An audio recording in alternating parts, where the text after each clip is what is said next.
കഴിഞ്ഞ വർഷം ഓഗസ്റ്റ് 20-ന് പേര് വെളിപ്പെടുത്താതെ നടി റിനി ആൻ ജോർജാണ് ആരോപണങ്ങൾക്ക് തുടക്കമിട്ടത്. പിന്നാലെ രാഹുലിനെതിരെ കൂടുതൽ പരാതികൾ ഉയർന്നു തുടങ്ങി. രാഹുലിനെ കുരുക്കിയ ആരോപണങ്ങളുടെ ആ നാൾ വഴിയിലേക്ക്. 2025 ഓഗസ്റ്റ് 20-നാണ് യുവനടി റിനി ആൻ ജോർജ് സമൂഹമാധ്യമങ്ങളിലൂടെ പരിചയപ്പെട്ട ഒരു യുവ രാഷ്ട്രീയ നേതാവ് തനിക്ക് അശ്ലീല സന്ദേശങ്ങൾ അയക്കുകയും തന്നെ ഹോട്ടലിലേക്ക് ക്ഷണിക്കുകയും ചെയ്തുവെന്ന് പരസ്യമായി ആരോപിച്ചത്. തുടർന്ന് രാഹുൽ മാങ്കൂട്ടത്തിൽ നിർബന്ധിത ഗർഭചിത്രത്തിന് പ്രേരിപ്പിച്ചുവെന്നാരോപിക്കുന്ന യുവതിയുടെ ശബ്ദരേഖ പുറത്തുവന്നു.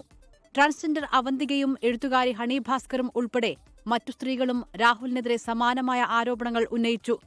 ആരോപണങ്ങൾ ശക്തമായതോടെ യൂത്ത് കോൺഗ്രസ് സംസ്ഥാന അധ്യക്ഷ പദവിയിൽ നിന്ന് രാഹുൽ മാങ്കൂട്ടത്തിൽ രാജിവെച്ചു. പാർട്ടിയുടെ പ്രാഥമിക അംഗത്വത്തിൽ നിന്ന് രാഹുലിനെ KPCC സസ്പെൻഡ് ചെയ്തു. ലൈംഗിക ആരോപണങ്ങളിലും സ്ത്രീകളെ പിന്തുടർന്ന് ശല്യപ്പെടുത്തിയെന്ന പരാതിയിലും ക്രൈംബ്രാഞ്ച് രാഹുൽ മാങ്കൂട്ടത്തിനെതിരെ സ്വമേധയാ കേസെടുത്തു. കേസന്വേഷിക്കാൻ പ്രത്യേക സംഘത്തെ നിയോഗിച്ചു. കേസിൽ നിയമ നടപടിക്ക് താൽപര്യമില്ലെന്ന് യുവനടി ഉൾപ്പെടെ ആരോപണം ഉന്നയിച്ച ചില സ്ത്രീകൾ ക്രൈംബ്രാഞ്ചിനെ അറിയിച്ചതിനെ തുടർന്ന് 2025 സെപ്റ്റംബറിൽ കേസെടുക്കുന്നതുമായി ബന്ധപ്പെട്ട് ക്രൈംബ്രാഞ്ച് നിയമോപദേശം തേടി. സെപ്റ്റംബർ 16-ന് രാഹുൽ മാങ്കൂട്ടത്തിൽ നിയമസഭാ സമ്മേളനത്തിനെത്തിയത് വിവാദമായി.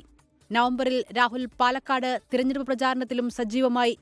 നവംബർ 27-ന് പരാതിക്കാരിയുടെ വാട്സ്ആപ്പ് ചാറ്റ് പുറത്തുവന്നു.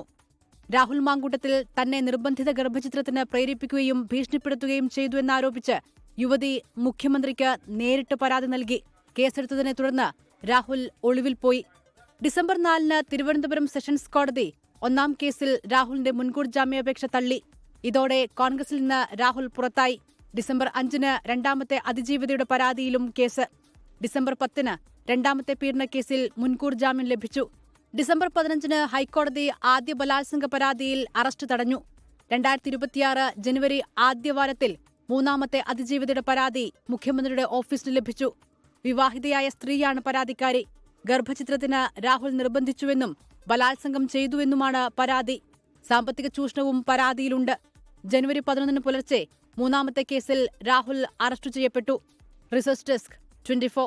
ലോകത്തെവിടെയായാലും ഏത് സമയത്തും 24 വാർത്തകളും ഓഗ്മെന്റഡ് റിയാലിറ്റി പാക്കേജുകളും എക്സ്പ്ലെയിനറുകളും വിശദമായി കാണാൻ ഞങ്ങളുടെ യൂട്യൂബ് ചാനൽ നിങ്ങൾക്ക് സബ്സ്ക്രൈബ് ചെയ്യാം.